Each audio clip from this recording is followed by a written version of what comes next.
Welcome to the Lawyerist Podcast, a series of discussions with entrepreneurs and innovators about building a successful law practice in today's challenging and constantly changing legal market. Lawyerist supports attorneys building client-centered and future-oriented small law firms through community, content, and coaching, both online and through the Lawyerist Lab and Accelerator. And now, here are the co-authors of the Small Firm Roadmap and your podcast hosts.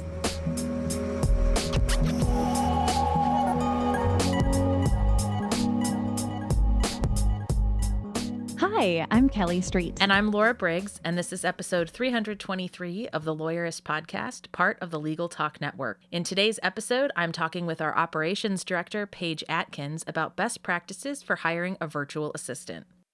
Today's podcast is brought to you by Lawmatics, Postolly, ESQ.Marketing, Suite Process, and Text Expander. We wouldn't be able to do this show without their support. Stay tuned. We'll tell you more about them later on. Well, thanks for joining me, Kelly. I'm so glad that we are recording an introduction together, and we're going to chat about something that both of us feel really important. Like, we feel like it's super important to running a business and probably even in your personal life too.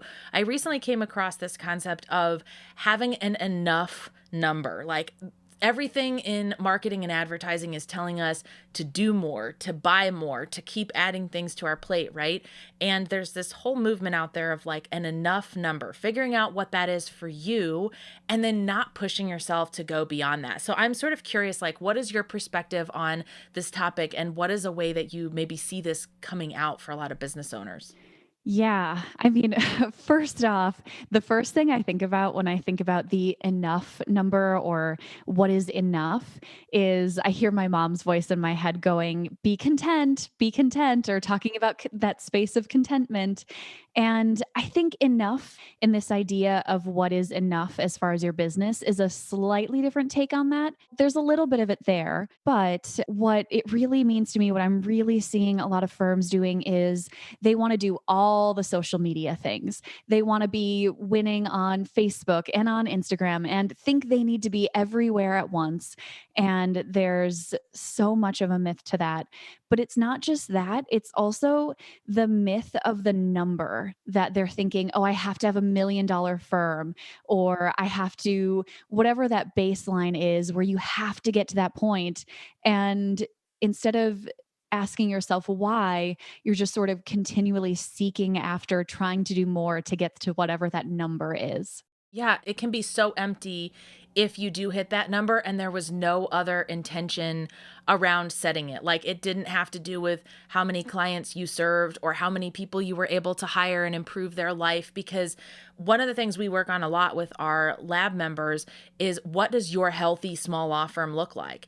And it usually feeds back into your personal life too. What does running your own law firm allow you to do in your personal life? Does it allow you to take a 3-week vacation or not work on Fridays anymore, or whatever that might be, which goes completely against this whole idea of adding in more and more and more, kind of chasing this number. So the general idea behind this number of, as far as what you should set for revenue, is to take into account things like your living expenses that you need every single month, your minimum business expenses. What do you need to cover your overhead, pay your staff, all those things? If you're paying off any debt, and your peace of mind cushion, that's your monthly savings number. You add all of those together. That is your enough number for the month. That is what you at least need to clear every month. Now, it doesn't mean you never aim beyond that, right? But it's something that you can pull some of the pressure off of yourself, because maybe you really don't need to have the 7-figure law firm to accomplish the goals that you really want to accomplish and the life that you want to build, or you want your employees to build too. Yeah. And I think there's another thing that I think about, and that's the employees and hiring side of things too, where some lawyers feel really strong in their position of being a true solo attorney law firm.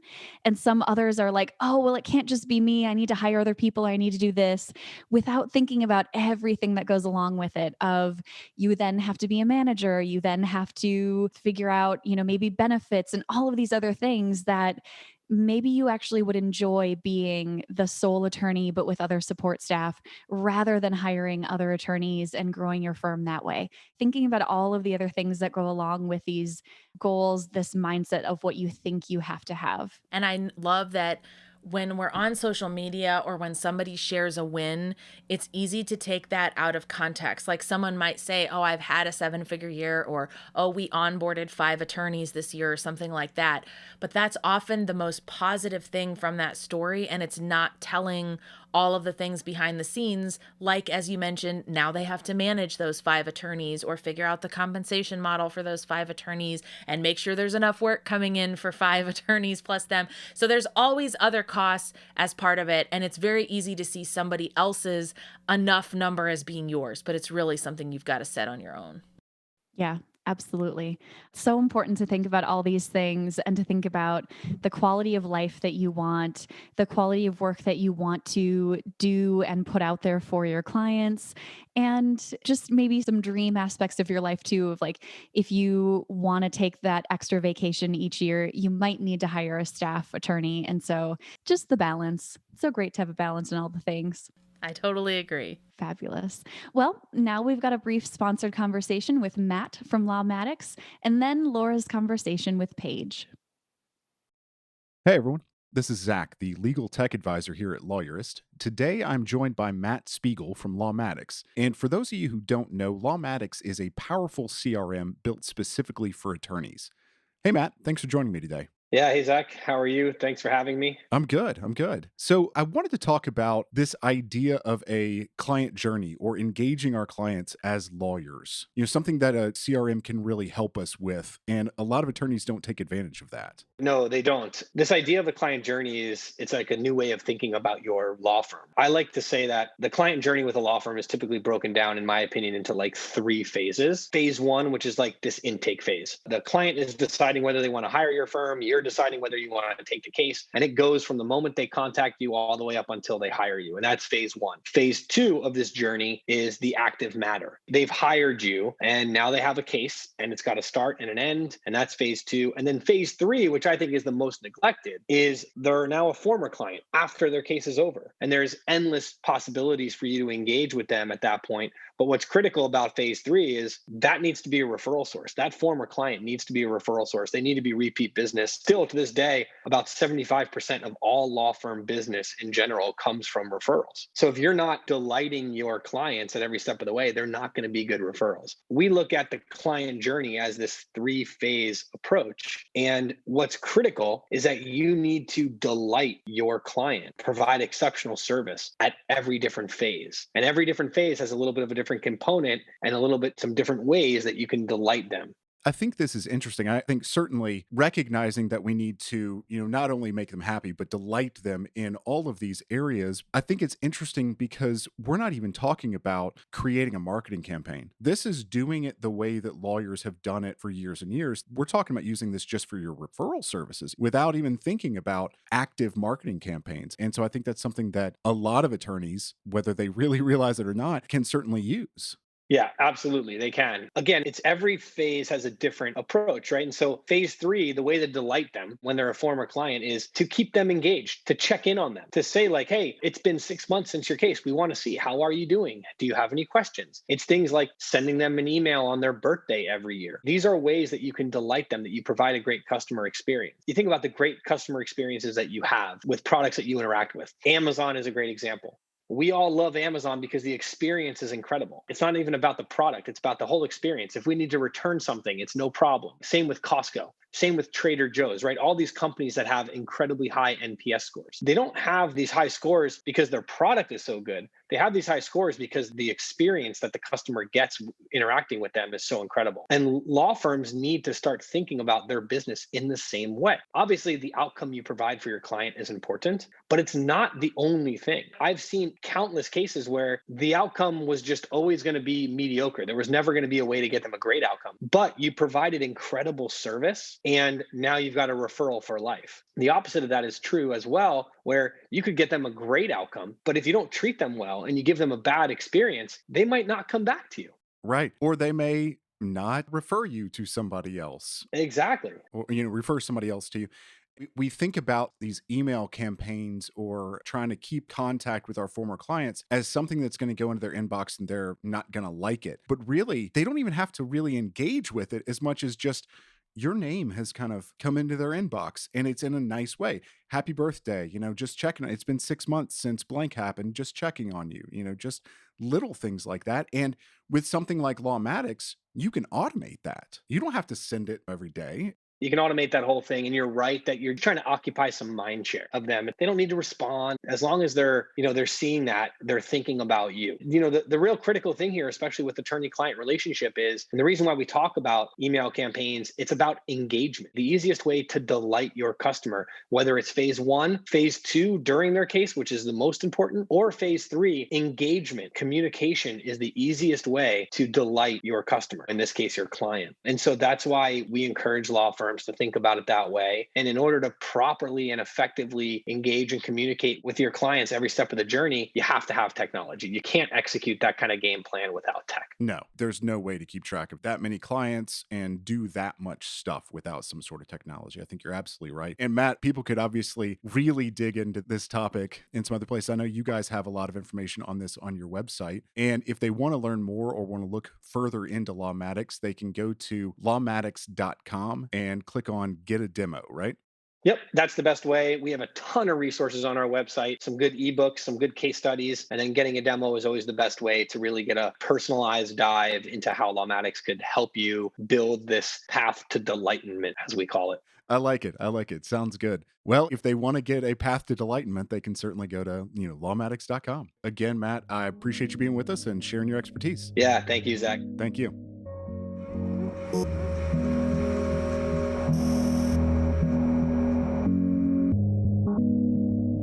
Go ahead and introduce yourself.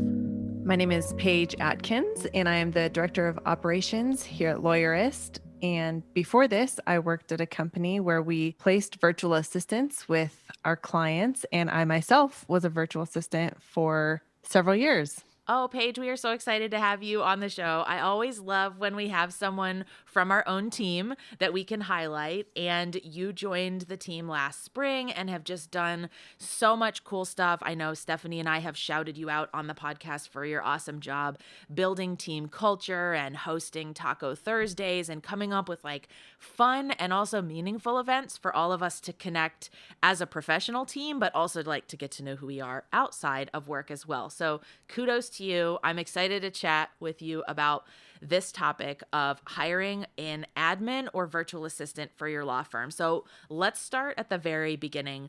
What is your definition of what an administrative assistant or virtual assistant is? An assistant is an extension of the leader, or it can be. It's different than other hires because it really is whatever you need to get off of your plate that someone else can do for you. That person probably likes doing it more than you like to do it, but just you doing whatever you do best and let somebody else do all the other stuff. And it's probably what they do best. Yeah, that's a really great definition of this. I feel like for solo and small firm owners, it's usually one of their very first hires in their law firm. They'll do as much as they can for themselves, and then they start to look for what can I leverage either in-house or as an outsourced delegation company or person can help with. So it's usually admin assistant or paralegal is first, and then you might hire other experts like graphic designer, social media manager, or a marketing expert. That's one of the things I wanted to ask you about. Sometimes I feel like those all get muddled together. Like there's one person who can do all of those different things, and they're actually, like, at least in my opinion, they're different skill sets. So you've been in this space for a long time. Where would you say that line sort of stops for admin or virtual assistant, and you're actually talking about other skills for somebody else? They totally are different skill sets, and pay is probably different for those types of people too. And it's really easy to blur those lines because a lot of times admin minded experts are really good at just juggling a lot of balls in the air. And it's easy and tempting to just keep adding to their plate. But it's important just to define what the scope of your assistant's role is and make it really clear. And once it requires a lot of extra training or a lot of outside help for them, then I think it's time to start assessing if you actually need a graphic or a social media manager, because those people are trained to do exactly that. Whereas if you task your assistant with that, they might be able to fake it, but it might not be their expertise. And so you'd be better served allowing them to focus on where they can really help you and support you, outsource those other roles. Yeah, I feel like sometimes you can fall into this trap because it's possible that a VA or an admin does come to the table with at least some basic skills in one of these other areas. So maybe they have done social media management before. And so it's like, oh, great. So I've got a 2-for-1. I've got a marketing person who's also an admin. And what I've seen is the more you try to overload a person with multiple different types of tasks, it gets really overwhelming for them. And it's really hard to be exceptional or great at any of those tasks because you're just trying to basically keep your head above water, and some of these things you're better at than others. And so it's just really, it's hard for them to perform in that kind of role. So they're usually very different skills. I like to think of it around strategy too. Like if you're turning to your admin to create strategy for marketing campaigns or workflows or advanced technology stuff that's maybe beyond where they're comfortable with, listen to them if they say that. If they're like, that's not really what I do. That's not really what I want to do. I'm not comfortable with that. I may be able to help, but also they're not being paid for that usually, right? You talked about that difference in pay. So be mindful of paying your admin what is fair to pay an admin for the majority of the work that they do. Yeah, I would say the other thing is there's a chance that they do start to thrive or they are really good at those things. So make that their role and hire another admin. You can transition that way too. And that happens a lot of the times where you start to see, oh, wow, you really are really great at graphic design. And I would like you to stick with that, get some training, and I'll hire somebody else to manage my inbox or calendar. But yeah, it's just not totally efficient and fair to place all of that on their plate and expect them to do great with all of it. Yeah. I think that one of the other big questions around this is how do you know when it is time for you to hire someone? I hear attorneys that are on one end of the spectrum or the other. It's either I'm so overwhelmed, I'm working 65 hours a week, I'm trying to do all the things, or they're worried that they don't have enough work to outsource to an admin. Is there a sweet spot in the middle where it's like, yep, these are your signs that it's time that you really need to hire that person as your next role? It's different for everybody, of course, but I think when you start to realize the work that you're doing and the hourly rate that you're essentially being paid to do that, is it really worth your time and your money and the company's time, all of that kind of stuff. And a lot of people do this, but it might be a mistake to wait till you get totally overwhelmed and you just need the help and you bring in somebody and you hire them really quickly and just do all this for me because I don't have time to do this. I need to focus on strategy. Just try to plan it out, put it part of your business plan as you grow your firm. What point would it make sense on paper to bring somebody in? And then just sort of pay attention to that if you can, and make sure you have enough work for them, because sometimes I saw that too, where clients just feel like they need the help or they can afford the help, but they don't have in mind what this person will be owning. So then the assistant gets in there and is like, give me more, I can do more, and this isn't quite filling my hours. And then it's sort of a lost cause and sort of a waste of time for everybody. So Yeah, that's a really good point. If you're stuck on, you're feeling like it might be time, but you're not really sure, one of the exercises that I like to go through is really list all of the things that you personally are doing in a given week, even if you have to generalize or make guesses and put things into different buckets. And if you start to see that a lot of that is being spent on intake or administrative stuff or the types of things that this person could help you with, and it feels pretty consistent, like, okay, I've got at least 5 to 10 hours of work a week for this,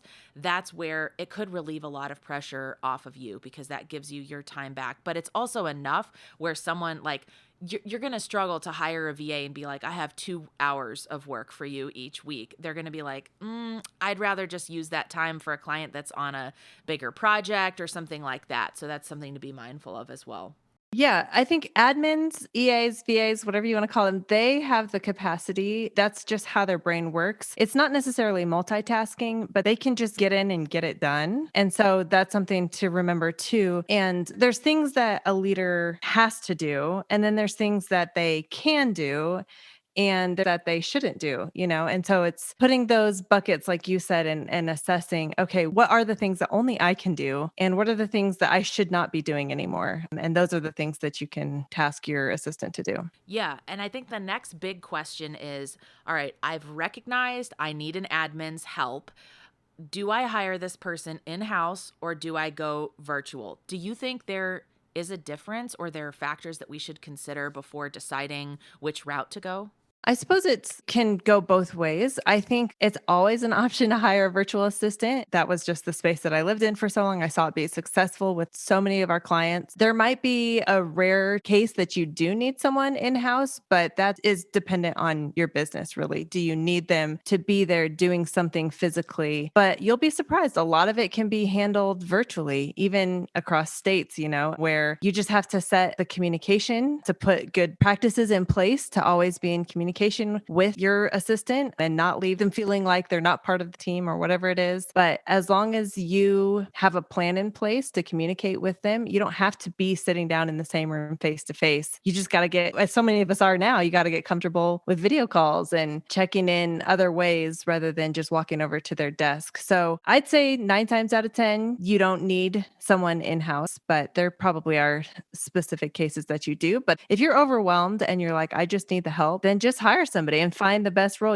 We talk on our team about just opening it up to the biggest market where you have a chance to find somebody. It doesn't have to be right in your backyard, but it can be on the other side of the country. And if they're really great and they're really efficient, then you'll be surprised how much they can do for you, even though they're not there face to face. Most of those tasks that fall to an admin really can be done virtually. And just like that point you just made about widening the talent pool, you may not be able to find someone who has the skill set you want or is willing to have a smaller gig where they still have to come into an office. I think the pandemic has shown a lot of people that if they like working from home, it's going to be harder to recruit them for an in-person thing. So another hybrid you could do is find someone who is local or who is within your region, and maybe they come for, once every other month you do a retreat or you do a meeting or something like that. So you still feel like they're local, but a lot of things can be done virtually. So ask yourself, do you really need someone that you can face to face with? And then if you don't, make sure you have those good communication systems in place to be able to connect with them. One of the things that I hear this all the time, and I'm sure you saw this with your experience in the virtual assistant world. Oh, well, I hired someone once and it didn't work out. And that is used as the excuse for I should never hire someone again. You probably either hired the wrong person or did not give them good instructions or communication systems. So I'm curious your perspective. What do you think of when you hear someone say, oh, I did hire someone once and it went really badly, so I'm hesitant about doing this again? Did you set them up to succeed? What was your role in that? Like I said before, if you just throw them into the deep end and say, here's all my stuff I need you to do for me right now, tomorrow, it's not going to work, Or if you give them assignments and then they don't hear from you for 3 weeks or they can never get a hold of you, I think they're just sort of self-evaluating. What was my role in this failure of a hire? What can I do differently next time? Just realize it's not a magic wand that you just wave, but it takes time. They're not mind readers. They're really good at what they do, but it doesn't mean they just jump in and know how you think. Like I said at the beginning, if you can find somebody that's truly an extension of who you are, that is a beautiful thing, but it doesn't happen in 30 days. It's something that you build up and you work towards.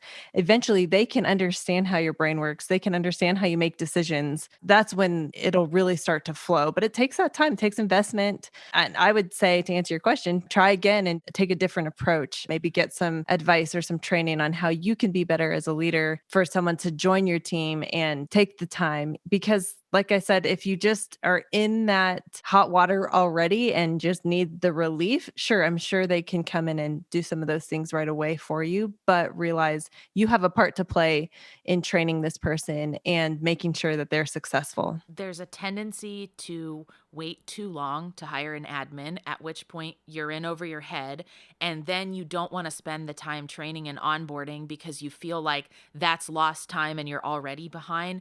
I find that's a lot of the mistakes when you hired someone in the past and it didn't work out. Okay, did you on day one say, here are 35 open projects, all right, bye, good luck? And then they're like, okay, this is a mess I'm stepping into. And then you feel like, well, I didn't see the ROI on that investment in that contractor or employee because they had a week and we didn't get that far ahead. Well, how far behind were you? What tools did you give them to help them? So that's really, really important. A lot of it comes down to poor communication and instruction. So be willing to have that fall back on you and to learn a lesson from hiring someone when it didn't work and say, all right, did I not give them instructions that were good? Did I not give them instructions in a way that they wanted to receive it? Some people like written, other people need videos, others need live training where they can ask questions. So ask that in your hire too. How do you learn best, right? How do you receive feedback best? That avoids a lot of those kind of personality conflicts.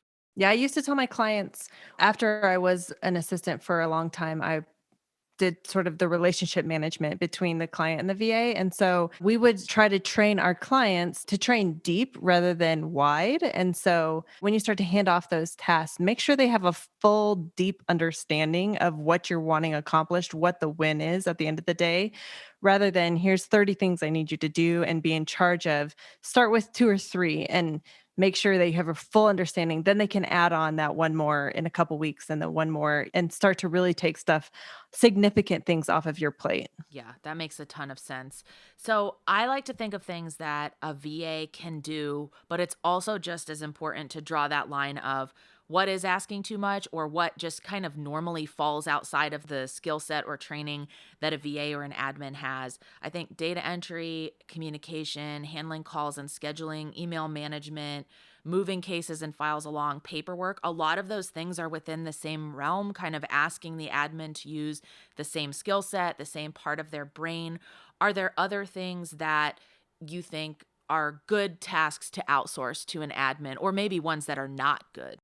Yeah, I think just off of your point too, when we talked about a virtual assistant or someone on site, is setting your business up to be virtual also. So a lot of those things, a lot of my clients, or perhaps just if you have your legal business and you want someone answering calls, that can all be moved online also. You know, all of your files, all of your paperwork can be on the cloud. It might take some transition, but it's also something a VA could help you with too. So I think in addition to those things, there's just the normal admin stuff, which is email management, calendar management, even personal things. If you need a haircut every 6 weeks, they can schedule that for you. Travel, of course, if anybody's still traveling these days. All those little things that actually take time that someone can do with ease. Again, someone probably really enjoys doing it. If it's something that it's like, I don't want to do this anymore. As long as it's clear about what their role is, these are the things, as long as you kind of have agreement. Honestly, some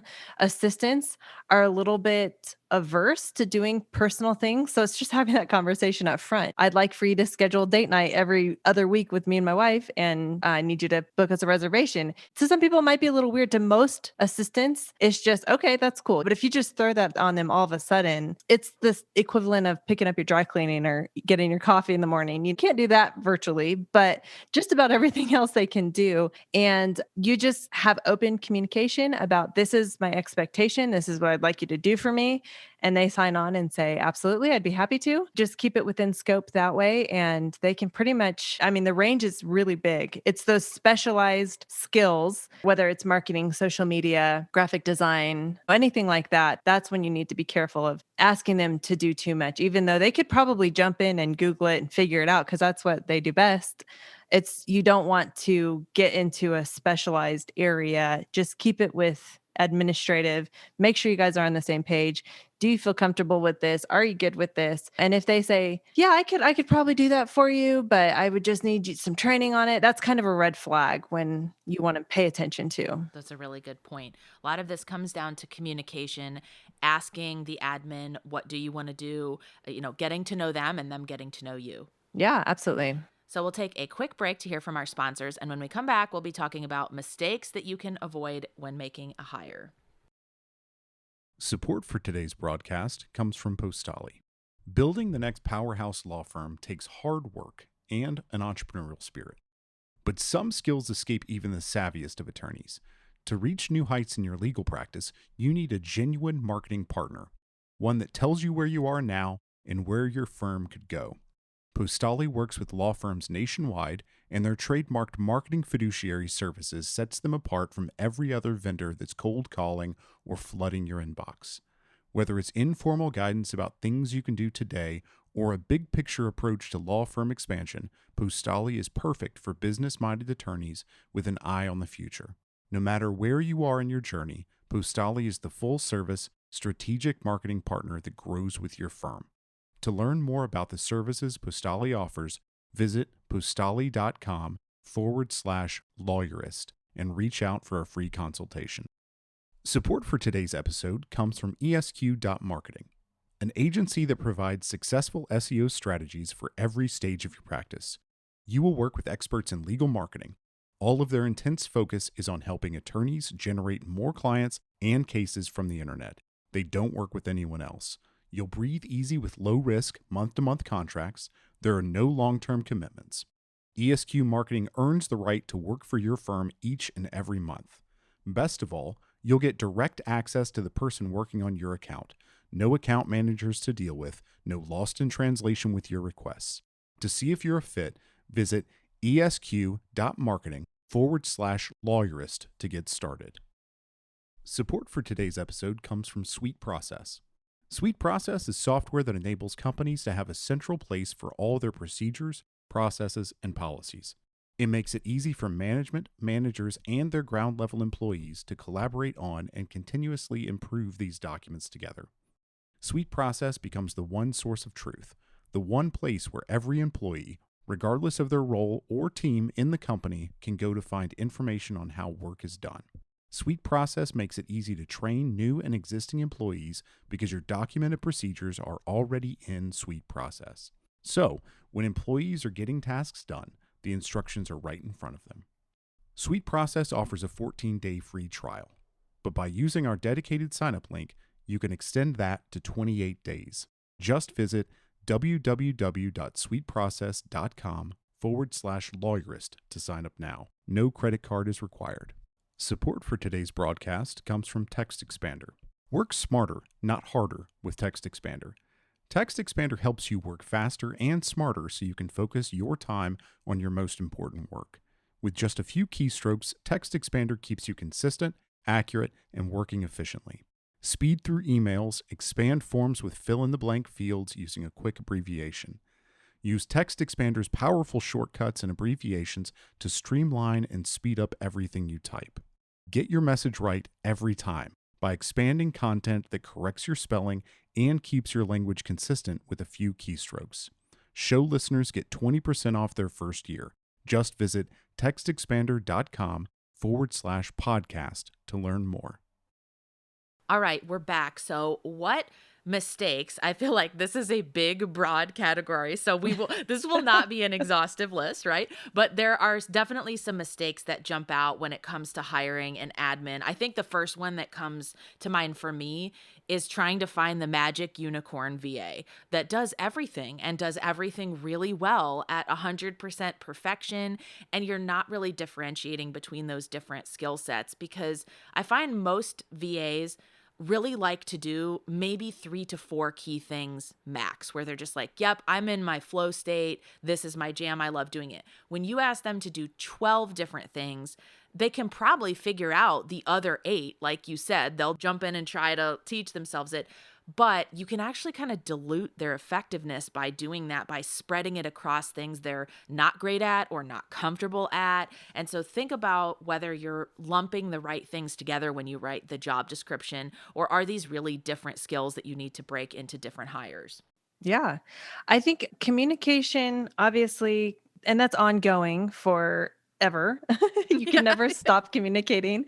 But also, you need to have their back. I think building that relationship, which may sound weird in a business setting, but you need to get to know them and how they tick and what's their personality like and how do they best receive feedback, all that kind of stuff. If you skip over that, then you'll notice it doesn't last very long. But if you really want to build a strong bond, like I said, for this person to eventually be in your brain and think like you do and be able to execute, you want to get to know them. And I remember when I was a VA, sometimes my client we would jump on our weekly Zoom call and he would ask me, "How's it going? How's your family?" And at first it was just like, I'm good. I'm fine. They're fine. Let's get to business. And I didn't want to waste his time, but he took that time to get to know me a little bit. And that's really valuable. So don't skip over kind of the touchy feely stuff just because they're there to work for you and you might be go, go, go, go, go. If you want it to last long, you got to take the time to nurture that relationship. And as I was saying, when you have their back, when you get to know them, when they know that they'll be able to rely on you in a number of ways, I'm thinking of things like if they call you, you need to answer the phone. If they reach out to via text or Slack or whatever method you're using, you need to respond and they need to know that they'll hear from you, because nothing is more frustrating when you're trying to get an answer. It's probably a really quick answer, but you just keep getting blown off because it's not important. You really need to prioritize that person, that role, that relationship so that they can rely on you, because that's how they'll get stuff done for you. And then if I think another mistake that starts to happen with an admin or paralegal, whatever it is that other people start noticing, wow, this person's really good. Hey, could you do that for me? Or would you mind just booking my flight too? Or could you take a look at that? Could you review this? Could you edit this? Whatever it is. That's fine if it's, again, talked about and agreed upon, but a lot of times that creep starts happening. And as a client, as the boss, you can step in and say, no, no, no, this is my assistant, not your assistant, and just protect their time in that way. I'm sure they'll be happy to help. They'll say yes to anybody that reaches out. But if they know that you've given them the freedom at least, or you'll say it on their behalf and protect, again, those boundaries, then it will just allow them to do what you need them to do even better. And then I think the final thing is just the tendency to, if you're nervous about hiring an assistant, because some people feel guilty, some people feel like it's a luxury, some people feel like, oh no, no, I mean, I can book a flight, like anyone can do that. Of course you can. We're not doubting that, but this is something that they can do. There's a hesitancy to give them the information that they need or kind of open up everything to them. And so the quicker you can build that trust and feel comfortable sharing your passwords and credit card information, everything, they're just wanting it. They're like, the sooner you can give this to me, the less times I have to ask you for it. So building that trust and then just letting them at it. Having insight into your calendar or your email. Email's a big one. I know that a lot of times it's hard for us to hand over our inboxes, but sometimes you just got to rip off the Band-Aid and say, get in there. I know you're going to see some weird stuff or whatever it might be, but that's just my life. Don't mind, if I have yoga class every morning at 7 a.m. That's just what I do. You know what I mean? And other people might not know that, but your assistant needs to know that. Again, communicating, this is information only for your eyes, whatever it is. Can we trust each other? And they will. You find the right hire, you find the right person, and they will really protect that for you. They'll protect your time. They'll organize your life. They'll help you be more efficient. But if we're reluctant to open up in that way, then it's just a much longer process than it needs to be.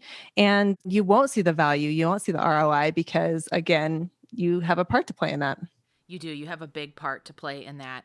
I think the other aspect of this where this gets really challenging is not building in that time for the training, the kind of the urgency of, hey, I'm drowning here. I can barely keep up with all of these tasks, so I need you to get up to speed quickly. And the truth is, you really wouldn't treat any other hire like that, right? Like if you hired an associate, you would not send them into court the next day and expect them to handle a case they had no context about. So you've got to treat an admin the same way. I know it's tempting to go, well, why am I outsourcing this at all if I have to spend 3 weeks training them and I'm not really feeling like I'm getting those hours back? In fact, I'm losing hours because now I not only have to do the things, but I have to teach someone else how to do it.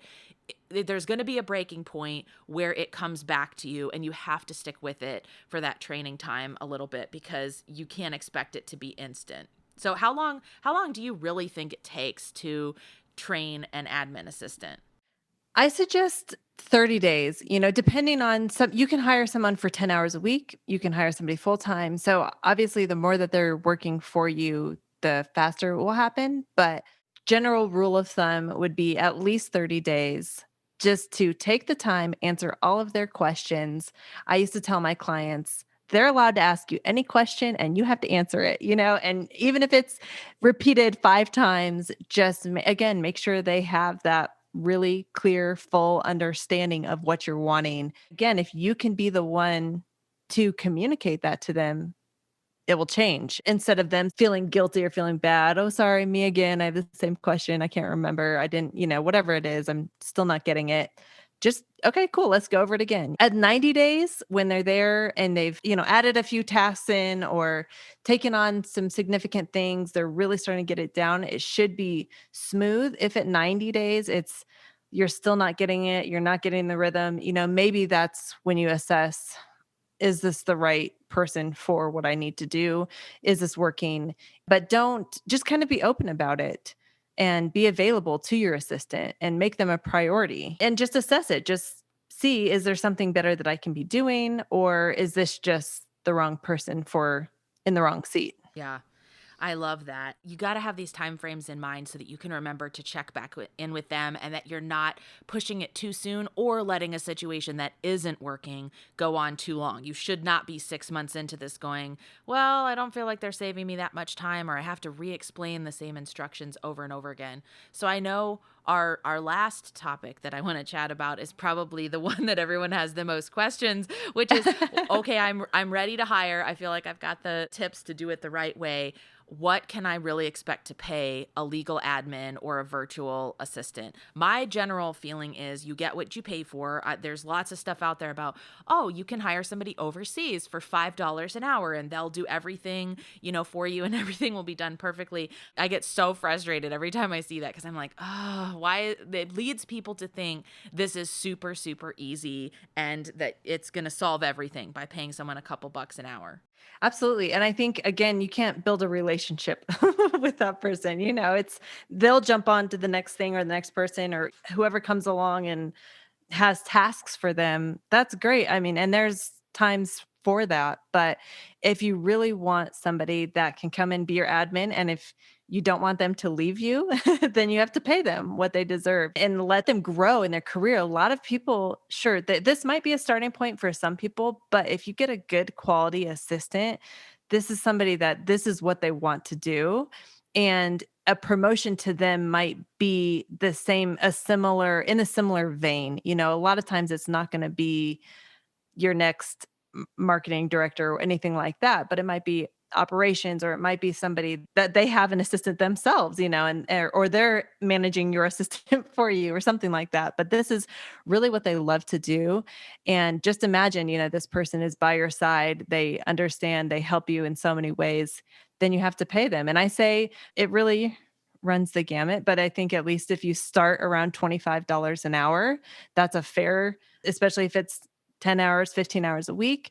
And then, of course, just show them that you value them and look for ways that you can continue to encourage them to grow. But anything less than that, you might just get an entry-level person that can just sort of do data management or whatever. But if you want somebody that's going to go the distance with you, then I would say you have to 25, even up to $35, $40 an hour. That's probably the going rate for someone. There's companies and stuff that you can hire out also that will do the searching and matching for you. But if you find somebody directly, then if that's what they say is their price, then don't be surprised because it's a hard thing to shift our minds around, that this isn't just somebody that's going to, like I said, go pick up my dry cleaning and get my coffee for me. This is somebody that can really help you move your business forward in big ways, and they can ride it with you as you grow everything to what you want it to be. And a lot of times you'll find yourself not being able to live without them. So you need to pay them what they're worth.